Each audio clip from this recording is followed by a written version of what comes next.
Okay, so a month or two ago or whenever, I made a video exclusively about Gemma Teller, which focused on emotional enmeshment rather than her diagnosis, and that's because I was still not completely clear on it, you know? The way she presents herself as a mama bear, you know, a legit mama bear, you know, and the way she sells it pretty dang good, you know, otherwise it wouldn't even be covert narcissism, you know? I start wondering, like, is this a flavor of borderline personality disorder or something? Since she sees herself as a mama bear or whatever. But now it's much more clear that she's a covert narcissist. So I took down my emotional enmeshment video about Gemma Teller, and now I'm making a brand new video exclusively about Gemma Teller. So the ESFJ Momsters video is like a compilation video now of like all the ESFJ Momsters that I've seen associations with. So that you can see like an array of all the associations that I've made, so you can see the patterns there, hopefully. But this one I want to make just about Gemma. Of course, I'm going to talk about other ones to make comparisons, especially Lori Vallow, but I want a video just about Gemma Teller because I'm going to name her right now as like, I think Gemma Teller right now is the best fictional case study of ESFJ covert narcissism. You know, where the character is like fully fleshed out and we see all of her schemes and they are very realistic to exactly what a real life ESFJ covert narcissist would do. Exactly the kind of schemes and setups and hitmans and, lies, constant, incessant lying, all other stuff. Like Gemma Teller, even though my case studies of the ESFJ covert narcissist started with like Norma Bates from Psycho, Norma Bates from Psycho just doesn't give us enough material to work with a covert narcissist, There's there's not enough accurate, realistic content there to flesh out what she was like in her 30s and 40s and 50s or whatever. So that's missing,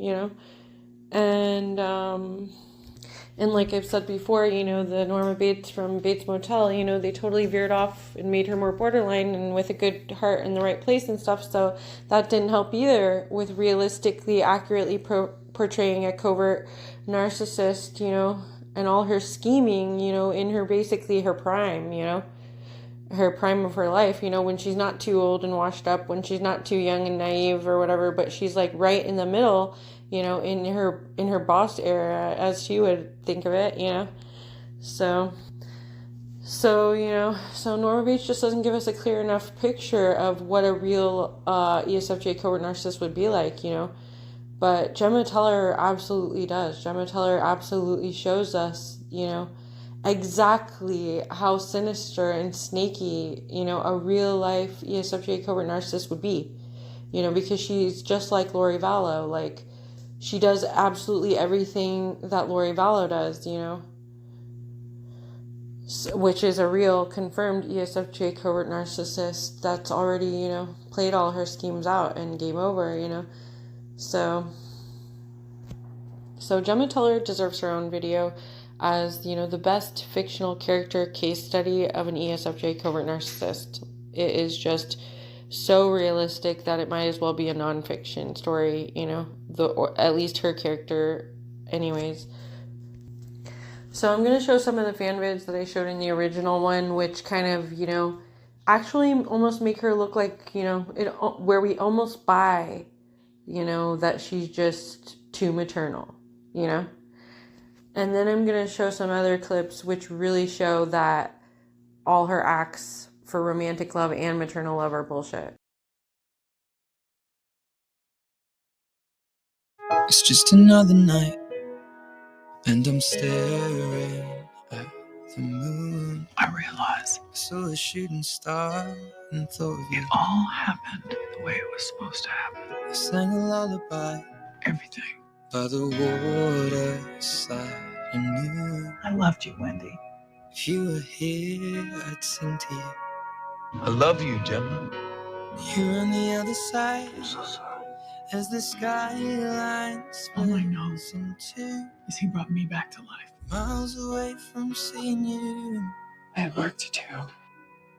But I can see I the believe we all got a stars job to do. from America. I am the only thread holding this family together. I wonder, do you see them too? Night, baby. So open your eyes and see the way our horizons meet. Good night, baby boy. And all of the lights will lead We all can't be rocks like you. into the night with me. Remorse is a dangerous thing. And I know these scars will bleed, but both of our hearts beat. I'm not worried about you. Just the people you touch. All of these stars will guide us home. You and Tara, that's all gonna get worked out. I know.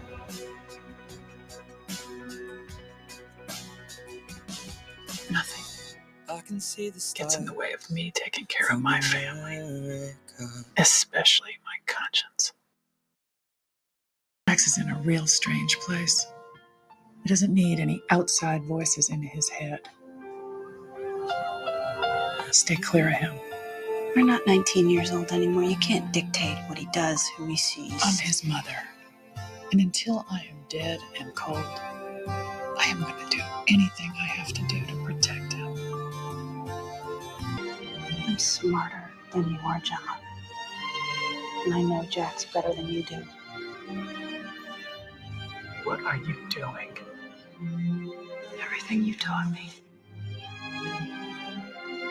He's mine. I loved him. Like you and Jax. I was 19. He was my goddamn world.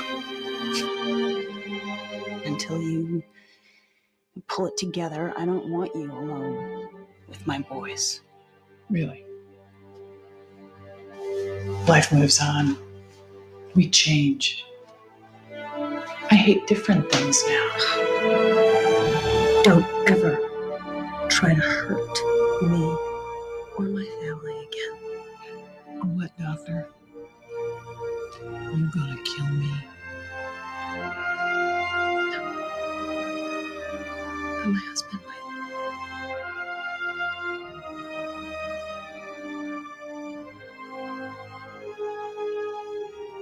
It scares me sometimes, the extremes. No lot of gray in this life, sweetheart. You're not taking my family anywhere. They're my sons. Jax would kill you. Might as well. I'm dead without my boys. My grandkids. And I'm going to make sure they never suffer the same fate as their father. Those boys will not be raised in charming. They will not know this life, and they will not know their angry and psychotic grandmother.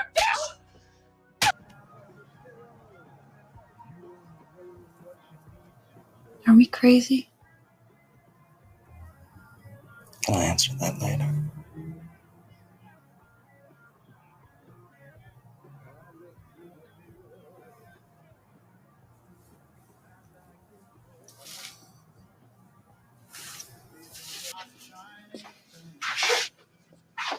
Good morning. Good morning. Thanks for saving the Irishman. He'd be dead if it wasn't for you. You're welcome. Can I ask you a question? I'm tired. I'm not really up for a fight. I'm not a fight. Just trying to figure out what's going on. You and Jax are obviously reconnected. Honestly, I don't know what we are. That's what concerns me. You're clearly not one of them. Glad that's clear. So what happens next? I don't know. You become his old lady? What's that look like? Operating on kids during the day, Patching up bullet wounds at night. Okay, I get it. I know you hate me. But this isn't me being some overbearing bitch. This is someone telling you the truth. You and Jax is a bad idea. And someone better start thinking clearly before both of you get hurt.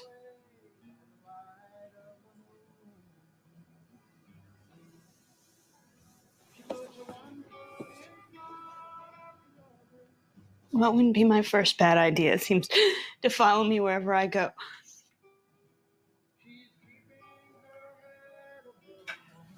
You know, you are smarter and more strong-willed than anyone I've ever met. You need to shine some of that on this thing with Jax. He's not smart enough right now to do what's right. You have to be the one to break this off. Save both of you from something bad.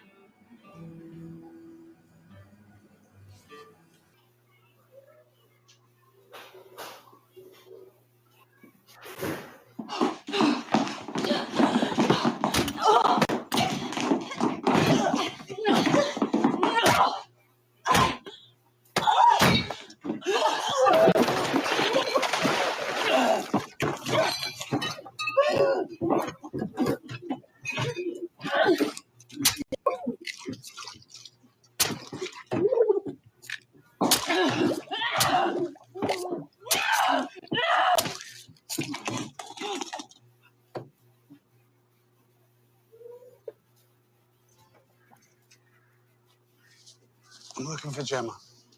She's not here. I just dropped off Tara. She took Hunter's truck.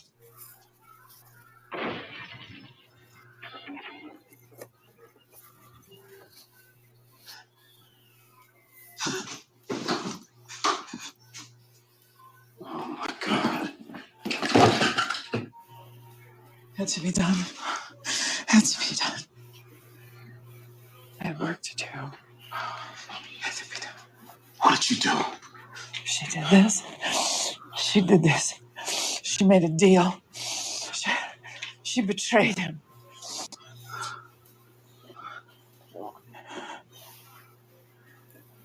Tara didn't rat Gemma. Jax gave himself up to protect her. To keep her safe. I didn't know anyone was here. What do you want? Coming by to get some of the boys' things. Just in case they need to spend some time at Grandma's. Yeah, that's not gonna happen. Really? And what is it you think is going to happen, Tara?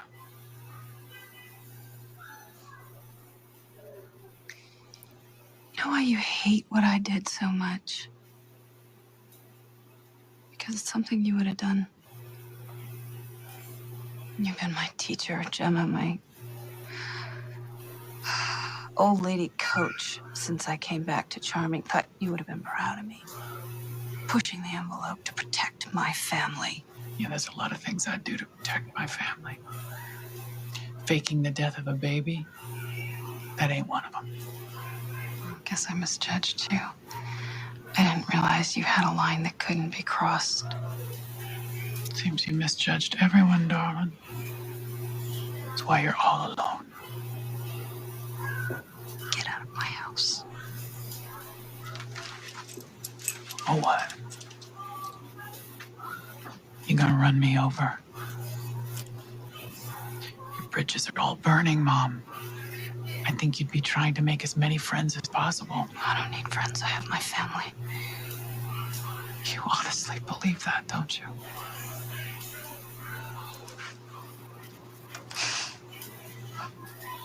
How'd you think this was gonna play out? Best case scenario, your plan worked. You divorce Jax. Either you or Wendy take those boys on up to Oregon, wherever. Did you really think Jax was gonna let that happen? You have no choice. Do you have any idea who your husband is? What he's capable of? I know him better than you do. Oh, no. Clearly you don't. My son loves deep, hates deeper. It's in our genes. Betrayal is unforgivable. What you did, what you were planning to do, there's no coming back from that.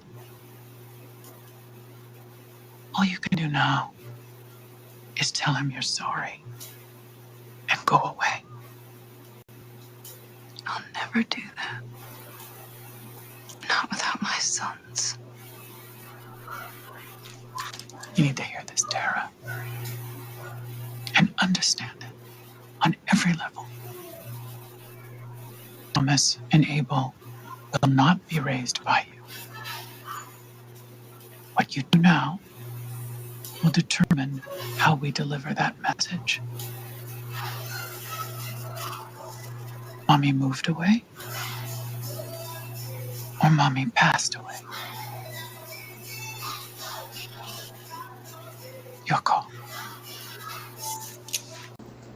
So, as far as figuring out whether someone like Gemma, an ESFJ, is a borderline or a covert narcissist, even I stopped to wonder, I'll admit it.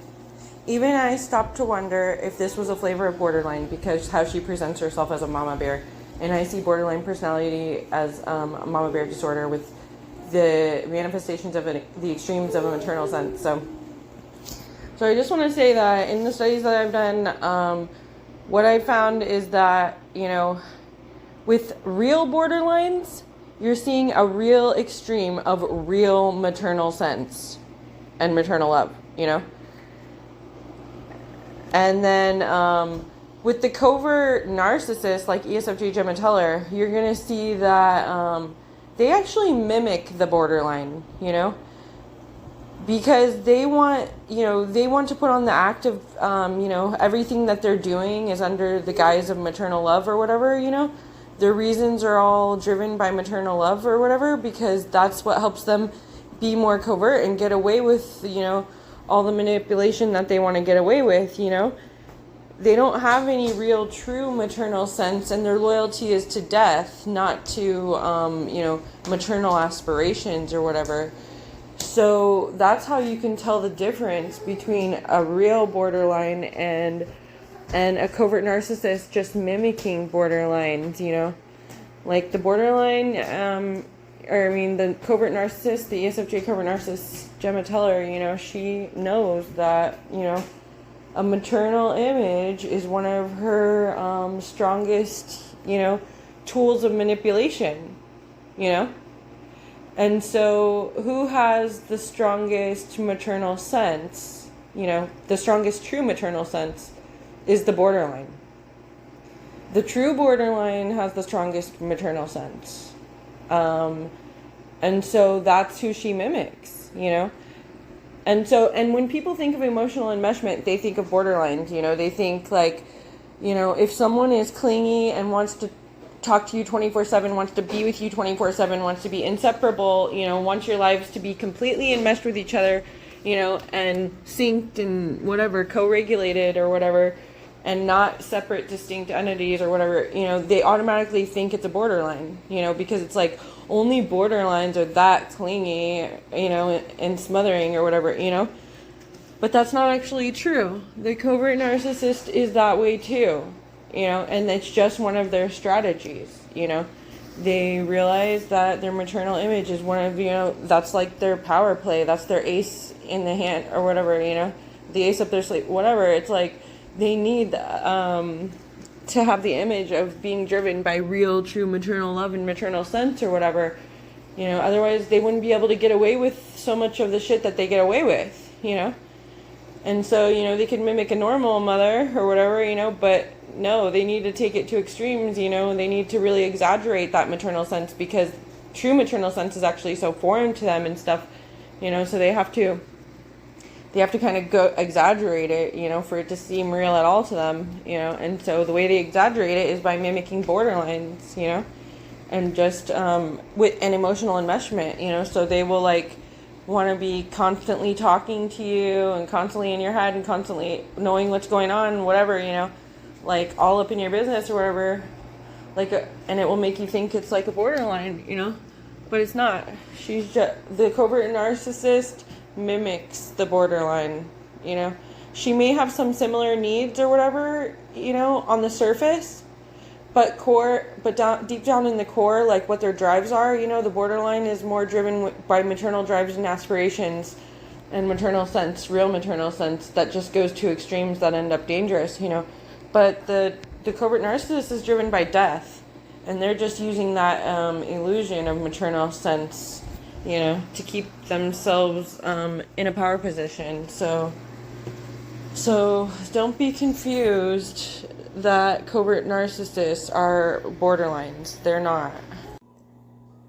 So I want to go further with Gemma and just really illustrate how much of a snake she is, and you know, and how well Sons of Anarchy like depicted her character, the character of a covert narcissist. Like right now, that's probably like the best fictional character case study of an ESFJ covert narcissist in existence is Gemma Teller, you know. And if you compare her to Lori Vallow, and Lori Vallow's like the real life version of the best ESFJ case study for covert narcissism, and they are so similar, you know. Like Lori's already a documented case of what someone like that would do and did do, and it's all documented, you know.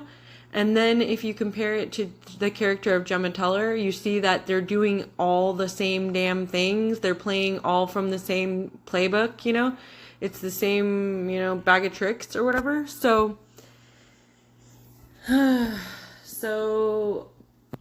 Gemma is a fictional character, but she is so realistic.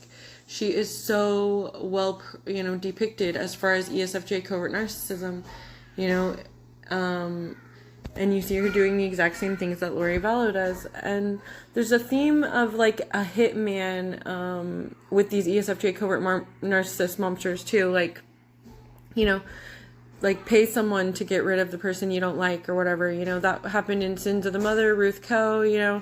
I'm pretty sure that Mother Gothel also tried to find some lugs to pay off to do some stuff for her, you know, and stuff like that. And of course Lori Vallow, you know, she was using her brother as her hitman, you know. So and Gemma is, you know, using guys as her hitman. She's manipulating Jax to be a hitman for her. She's manipulating her husband to be a hitman for her. Her second husband, the one that, after the one that got rid of the first one, you know. So these women are murderous, but they keep their hands clean, you know. They find, you know, people to do their dirty work for them, you know.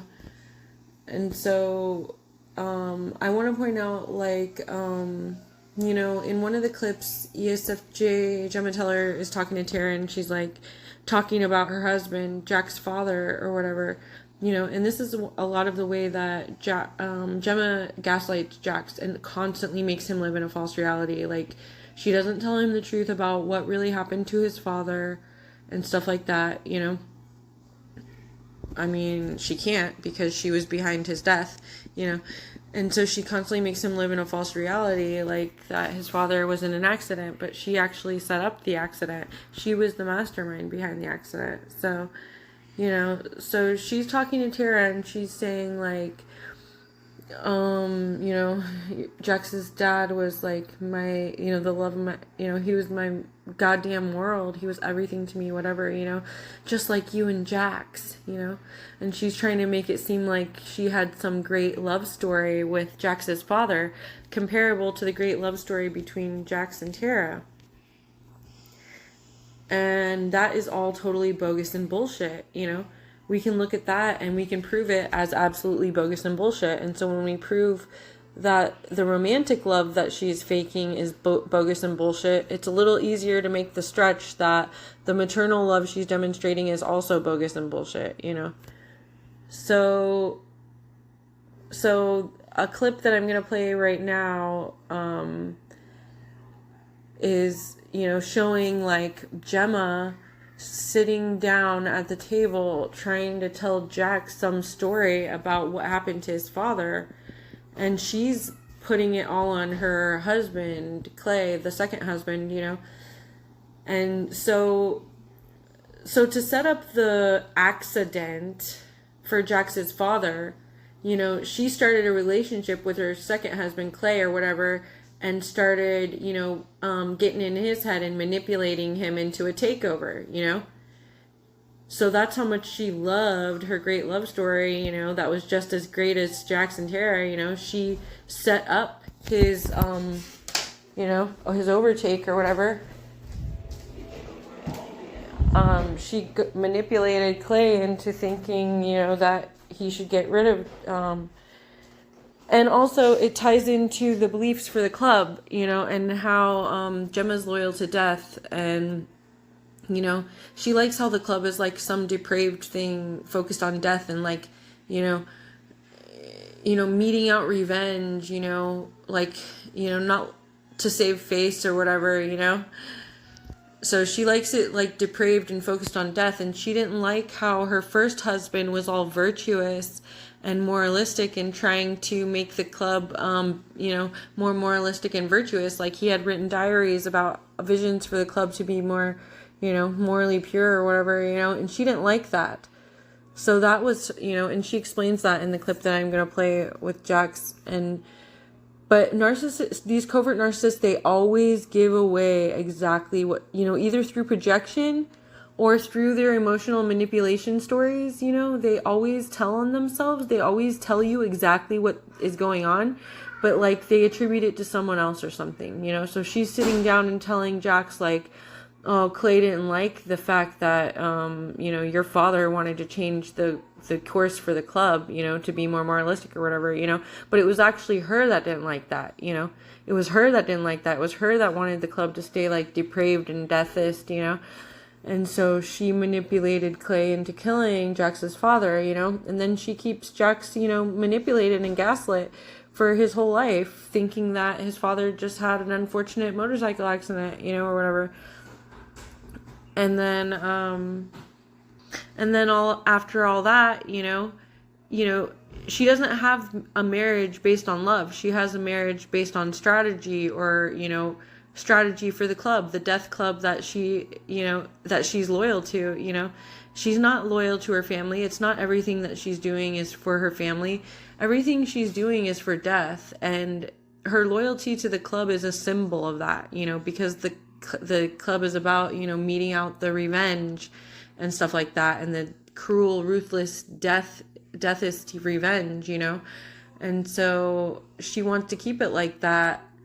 And so her marriages are not about love at all, you know, and you know, that's not what marriage is about for her. You know, marriage was about strategy for her. So she strategized, you know, her upgrade in husbands from one husband to the next, you know, was making sure that they were both the, you know, the head of the club, you know, so that she can be the head old lady. But also, you know, her upgrade, quote unquote upgrade to the next husband was a guy that was just, you know, dumber, less virtuous, you know, more corrupt, easier to manipulate, you know, through her covert narcissism than her first husband, you know. And so then when she's tired of him, her husband, you know, then she's got a new little manipulation story that she's spinning, you know. So she uses Clay, her second husband, as a hitman to kill Jax's father, because she doesn't want the club views to be changed to anything more moralistic or anything like that. And then when she's tired of her husband, Clay, and she's trying to, you know, get Jax to try to take the position or whatever, you know, then she starts telling Jax that Clay set up, that it was all Clay's idea. It was all Clay's idea to set up Jax's father in a little quote-unquote accident, you know? And then that riles Jax up, and then Jax goes and kills Clay. So these covert narcissists, people die around them. People die, you know, from quote unquote accidents, just like Lori Vallow said. You know, Lori Vallow, God, the narcissistic projection in her sentencing speech when she's like, suicides happen, you know, accidental overdoses happen, blah, blah, blah. You know, no. Those are just the things that happen around covert narcissists, you know, that they set up and planned. You know, all these little accidental deaths, you know, that all they had to do was emotionally manipulate the you know, a dumb fall guy, you know. So so that shows that all of her, you know, romantic claims to romantic love are, you know, bogus and bullshit, and it shows, you know, that her loyalty to the club is symbolic for her loyalty to death, you know. And that's what she's truly loyal to, not to her family, not to her son, you know. It's not motherly or maternal love, it's loyalty to death. You know, and so then you can apply the same, you know, things to the maternal love, you know. She loved death more than she loved Jax, you know. She had to kill Tara, you know, because she loved death so much, and she hated love so much. She couldn't stand the fact that Jax and Tara actually had real love. She had to lash out at love. Her deathist, covert narcissist nature had to lash out and kill love. You know, that's what they're programmed to do. You know, and she obviously has no real maternal sense, you know, comparing her to Tara. Like, Tara has maternal sense, Jax has maternal sense. They want to keep their boys out of the club because it's dangerous, you know. But no, Gemma's trying to recruit her grandsons when they're little boys, you know, trying to recruit them into this little death cult or whatever, you know.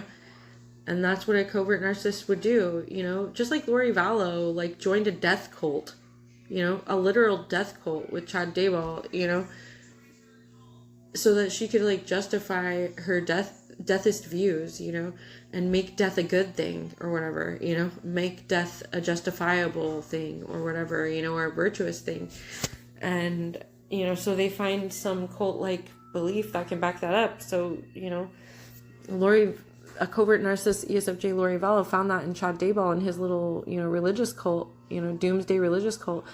And Gemma Teller found that in the club, you know, in this anarchy club that there was a lot of death involved in. And so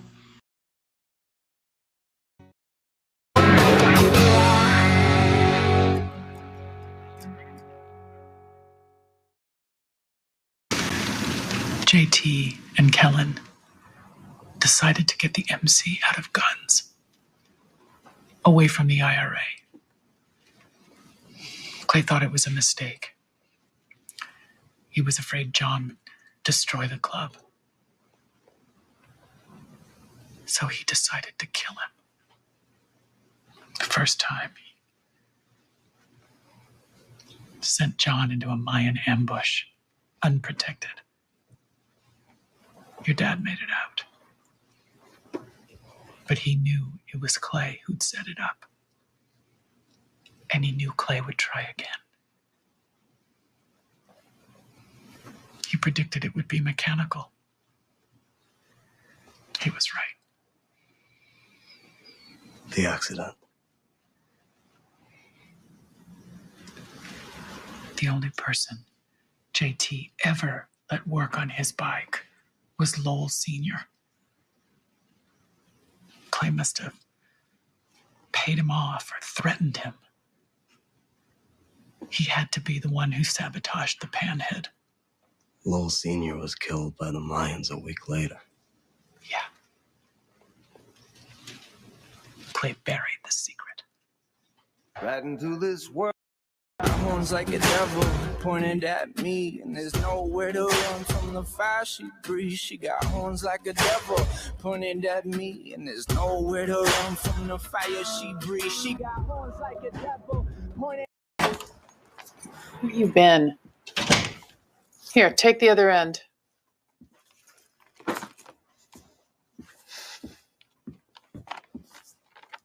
You know what you're doing Hanging a banner?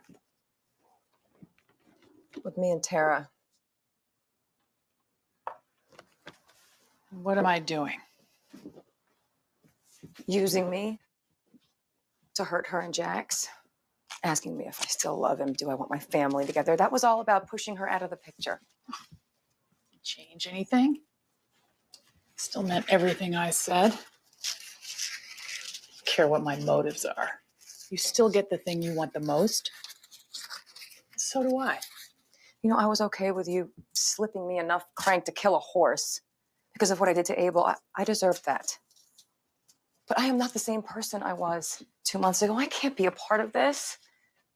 You're playing with people's lives, Gemma. I'm protecting the innocent. I step on a few toes in the meanwhile, so be it. Jesus, I mean, you really believe that, don't you? So what? Putting down that needle for a few weeks somehow gives you the right to judge me? You better take a good long look, sweetheart. Because you are burning a hole through the very thing you can't wait to become. Maybe that's why you hate yourself so much.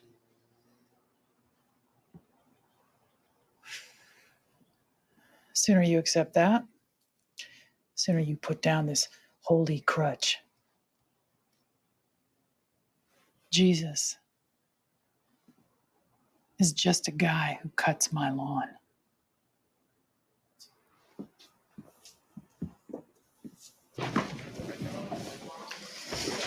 This might be your most insidious move yet. You have to be more specific.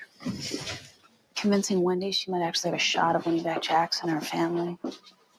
It's a lot of false hope to land a recovering addict.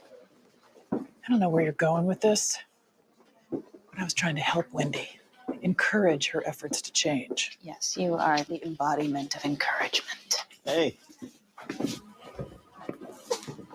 Hey, little man. We're busting you out of this place. Oh, it's okay. Thanks, Doc. Yeah. Appreciate it. All right, let's get this family home. So in one of the Gemma Teller fan vids, she's like telling someone like, God wants me to be a fierce mother, you know? And it's like, she's kind of like Lori Vallow's sentencing speech, just like she has this like false image that everything she's doing is to be like a maternal mama bear and like that's what God wants her to do, blah, blah, blah, you know? But the last scene that I just showed with her and Wendy, you know, where Wendy's trying to appeal to some kind of, you know, conscience in Gemma. And Gemma, you know, she does what a narcissist does. If you start questioning their virtue or something, then they're going to start projecting their badness on you. You know, the way that she's like, oh, you hate yourself so much, don't you? That's the projection of a covert narcissist. When Gemma says that to Wendy, that's what the devil does. A narcissist is just like the devil, just like evil embodied and incarnated, and they want you to doubt yourself. They want you to feel bad for yourself. They want you to hate yourself so that if you don't, they want you to want to die and just kill yourself, whether that means kill yourself by taking your body out of this world or kill yourself like they killed themselves, like dying to a false self because of trauma and then just being loyal to evil or whatever. You know, they want everyone else to die with them because they already died to a false self from their trauma. So that's the kind of rhetoric that the devil would have, you know. So sometimes, you know, she's keeping up her cover image and she's even buying it her own self, buying into that, you know, she's a maternal mama bear doing God's work, you know. She has to sell that story to herself and everyone. But every once in a while, her real devil horns show. And that scene with Wendy, her real devil horns show. One, when she's projecting her badness on Wendy, you know. Covert narcissists and narcissists, they don't want to be around virtuous people or people with a conscience, you know, or trying to making them have a conscience. They want to get rid of those people. They want people around them that have flaws and stuff that they can use as cheap leverage, like Wendy having, you know, an addiction problem. That's cheap leverage for, you know, for Gemma. Gemma's always going to be looking for the leverage to use against everybody. And someone too virtuous, she's not going to have that cheap leverage. It's going to be too much work for her, so she doesn't want that. So she reveals she's the devil when she starts projecting badness on Wendy, the same way that all narcissists project badness on other people. And the second way that she reveals that she's the devil is like when she just makes her comment, you know, to look like a badass. Jesus is just a guy who cuts my lawn, you know? That's her being the devil, spitting in the face of God, spitting in the face of Jesus, and spitting in the face of everything sacred in this world, you know?